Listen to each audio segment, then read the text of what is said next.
పైకి లీటర్లా కనిపించే ప్రతి ఆయిల్ ప్యాకెట్ లీటర్ కాకపోవచ్చు, కానీ ఫ్రీడమ్ ఆయిల్ ప్యాకెట్లో మాత్రం ఖచ్చితంగా లీటర్ నూనె ఉంటుంది. నమస్తే, నేను విజయ్.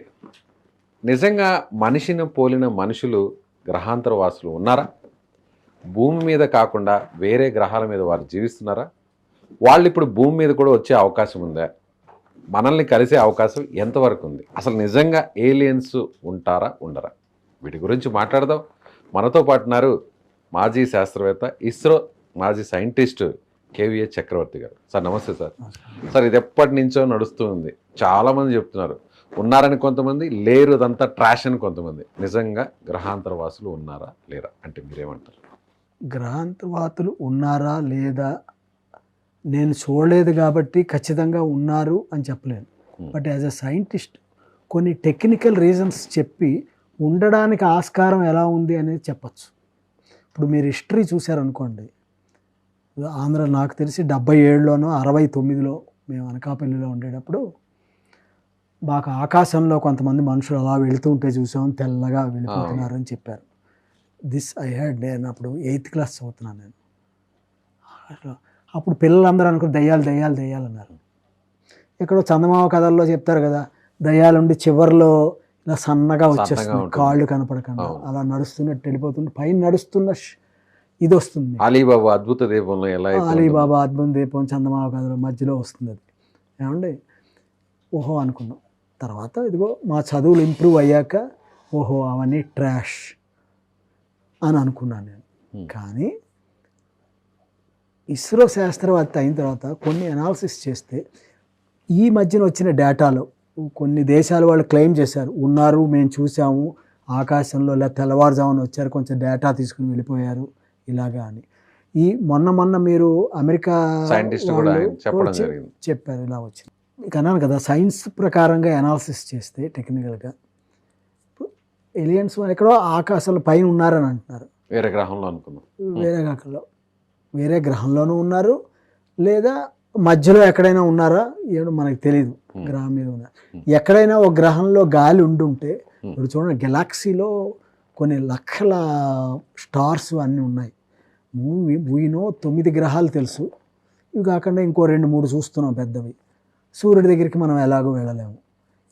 చూడనివి భూమి కన్నా సొగం ఉన్నవి, భూమి కన్నా ఎక్కువ ఉన్నవి బోల్డని ఉన్నాయి, మనం గుర్తించలేము కదా. ఎక్కడైనా గాలి ఉందేమో. ఎందుకంటున్నానంటే మన ఋషులు తపస్సులు చేశారు, సంవత్సరాలు బతికారు, గాలి తీసుకునే బతికారు, ఆహారం తీసుకోకుండా, మంచినీరు తాగకుండా.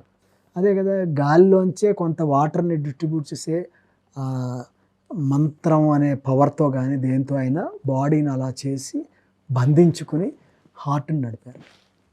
ఓకే, ఇప్పుడు ఈ ఉన్నారు అని అనడానికి కొంత సైంటిఫిక్ రీజన్ ఏమిటి, ఎక్కడైనా ఉన్నారు అనే దానికి నేను చెప్తా. మానవుడు ఉన్నాడు, మీరున్నారు మామూలు, మనకి ఒక ఫ్లష్, రక్తనాళాలు, ఒక బ్రెయిన్, హార్ట్ ఉంటేనే కదా మనం మిగతావన్నీ కళ్ళతో చూస్తున్నాము. మన హార్ట్కి చుట్టూతా ఏమున్నాయి? ఎముకలు లేవు. ఎముకలు ఉన్నాయి మన హార్ట్కి చుట్టూతా, పైన ఉన్నాయి. ఇది అస్థపంజరం, అది హార్ట్ దగ్గర లేవు. హార్ట్ ఎలా ఉంటుంది అంటే ఎండోకార్డియం అని ఒక 3 లేయర్స్తో ఉంటుంది. మయోకార్డియము, ఎపికార్డియం అని 3 లేయర్స్లో ఉండి రక్తాలు వెళ్ళి ఒక ఇది అయ్యి ఈ హార్ట్ పొజిషన్ పనిచేస్తుంది మీకు. సో జీవికి హార్ట్లో ఎముక లేదు. మరి ఏవైనా జీవి నివసిస్తున్న వాటికి హార్ట్లో బోన్స్ ఉన్నాయా అని చూసారా ఎప్పుడన్నా? ఐడియా ఉందా? చూడండి, దాంట్లో ఏమిటంటే ఆస్కార్డిస్, చింపాంజీ అంటారు, మీకు తెలుసు, చింపాంజీసు, ఆట్రస్, డీరు, ఎక్సన్, గోట్స్, మన మేకలు, అందరూ మేక మాంసం అందరూ తింటారు. వీటి హార్ట్కి బోన్స్ ఉండి హార్ట్ ఉంటుంది. బోన్స్ ద్వారా ఇవన్నీ సర్క్యులేషన్లు జరిగి హార్ట్ ఉంటుంది. కొంతమంది డాక్టర్లకి బాగా తెలుస్తుంది. నా మెటీరియల్ సైంటిస్ట్గా నా చిన్న పరిజ్ఞానాన్ని ఉపయోగించి మీకు అనాలిసిస్ ఇస్తున్నాను నేను. సో చింపాంజీ మీరు చూసే ఉంటారు, సోమరావు గారి సినిమాలో ఒక చూపెట్టారు. మనిషిలాగే లేస్తారు, మాట్లాడతారు, ముద్దు పెట్టుకుంటారు, అన్నీ చేస్తారు. దానికి హార్ట్కి బోన్స్ ఉన్నాయి, మన హార్ట్కి బోన్స్ Bones లేవు. లేవు. మనిషికి దగ్గరగా ఉన్నాయి కొంచెం నడవడం, కొన్ని షేపింగ్స్ అన్నీ చూస్తే కదా. సో నా థియరీ ఏమిటంటే, నేను అనుకునేది వేరే గ్రహాల్లో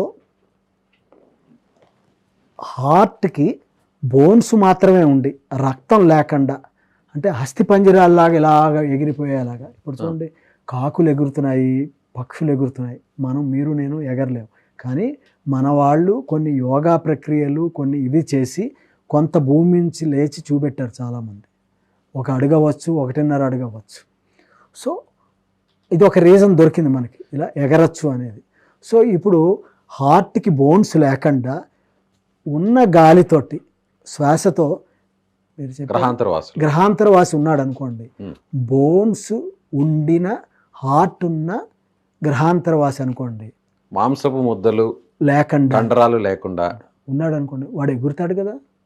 వెయిట్ తక్కువ ఉంటాడు కాబట్టి. వెయిట్ తక్కువ ఉంటారు, ఓకే, రకరకాల ఫ్యాక్టర్స్, ఎగురుతారు, నివసిస్తారు, ఉంటారు. వాళ్ళు ఎవరన్నా అలాంటి వాళ్ళు వచ్చి మనల్ని చూసి పోతున్నారా ఎప్పుడైనా? వాళ్ళు ఎలాంటి ప్రయోగాలు చేస్తున్నారో మనకు తెలీదు. మనమే ఇప్పుడు నేను సూర్యుడి దగ్గరికి వెళ్ళిపోవడానికి ట్రై చేస్తున్నాం. ఆదిత్య వదిలాం మేము. 152,000 కిలోమీటర్ల వరకు వెళ్ళి లాగ్రాన్ పాయింట్లో మా క్యాప్సూల్ని కూర్చోబెట్టాం, శాటిలైట్ని. అమెరికా వాళ్ళు కూడా చేస్తున్నారు అనుకోండి. సో వాళ్ళు ఏం చేస్తున్నారో, వాళ్ళ టెక్నాలజీ ఉందో, వాళ్ళకి పవర్స్ ఉన్నాయో మనకి మన గ్రహం మీదకి వాళ్ళు మనం ఎట్లా శాటిలైట్స్ ఏం వేరే గ్రహాలు చేస్తున్నామని పంపిస్తున్నా వాళ్ళు పంపించారేమో. పంపించారా? ఆ మధ్యన మనకు వచ్చాయి, ఒక ప్లేట్లా ఉన్నాయి, వచ్చి తిరిగి వెళ్ళిపోయాయి, ఫ్లయింగ్ సాసర్స్. వాళ్ళు ఏమన్నా దానికి అంత చిన్న మిషన్ ఏమన్నా పెట్టి తీసుకొచ్చారా? We don't know. సో దీని గురించి కొంతమంది చాలా పెద్ద పెద్ద పద్మశ్రీ అవార్డు వచ్చిన కొన్ని శాస్త్రవేత్తలు కూడా మన భూమండలం ఇక్కడి నుంచి సూర్యుడికి ఇటుపక్క మనం కొన్ని చూస్తున్నాం, అటుపక్క ఏముంది, విశ్వం చాలా పెద్దది, చాలా పెద్దది. అటుపక్క ఏముంది మనకు తెలియదు. అంత ఎక్స్ప్లోర్ చేసే కెపాసిటీ టెక్నాలజీ ఇప్పటివరకు మనకు లేదు. ప్రాబబుల్లీ ఎప్పుడు వస్తుందో అంటే, ఇది చాలా ఇంపార్టెంట్ ఒక పాయింట్ చెప్తాను. చైనా వాడు ఈ లియో ఆర్బిట్ వరకును ఒక పైప్ లైన్ని వేయాలని చూస్తున్నారు, ఒక చోట కింద నుంచి పైప్ నుంచి. ఎంతవరకు సక్సెస్ అవుతారో మనకు తెలియదు. అంటే దాదాపు 500 కిలోమీటర్లు. అంటే మెటీరియల్ అంటే ఏదో మన వాటర్ పైప్ లాగా స్టీల్ పైపు, యూపీవీసీ తెల్ల పైపులు వచ్చే ఆశీర్వాద పైపులు కాదు, వేరే మెటీరియల్ తోటి వేసి అక్కడికి పవర్ కానీ అది పంపించాలని చూస్తున్నారు. If we are successful in that, ఫ్యూచర్లో ఒక పవరు అది వెళ్ళిపోయింది అనుకోండి, చంద్రమండలంలోనో అంగారక గ్రహంలోనో మన కాలనీలు పెట్టేసుకోవచ్చు. ఒక్కసారి వెళ్ళిపోతే ఒక కరెంట్ అనేది వస్తే ఆక్సిజన్లు అన్ని రకరకాలు జనరేట్ చేసుకోవచ్చు, పైప్ ద్వారా పోళ్ళని పంపించవచ్చు. సో ఇది మీకు గ్రహాంతరవాసులు ఉన్నారా లేదా అనడానికి, ఉన్నారు అనడానికి ఒక టెక్నికల్గా నేను ఇచ్చే ఈ రీజన్. ఎందుకంటే హార్ట్ మాంసం లేని మనుషులు తిరుగుతున్నారు అంటున్నారు కదా, బక్కగా ఉంటారు, వెళ్ళిపోతున్నారు, ఇలా వెళ్తున్నారని. సో మాంసం లేకుండా, రక్తం లేకుండా మనిషి గాలితోటి ఎముకలు ఉన్నవాళ్ళు బతుకుతున్నారు. మీరు అనొచ్చు, గ్రౌండ్ స్టేషన్లో మరి గోటుకి ఎముకుంది, రక్తం అది తీస్తే అది చచ్చిపోతుంది కదా అని. కదా, ఇక్కడ ఎందుకు వర్తించదంటే, ఈ జీవి భూమాకర్షణతో భూమి మీద బతుకుతుంది, ఈ జీవిని ఇలాగా పుట్టించారు ఈ రక్తంతో మాంసంతో. అందుకని గోటుకి ఇదేంటిది బోన్స్ ఉన్నా హార్ట్ ఉన్నా చచ్చిపోలేదా, ట్రాష్ అనుకోవద్దు. మనం ఇంకా దీని మీద బాగా డెవలప్ చేయాలి సైన్స్ని.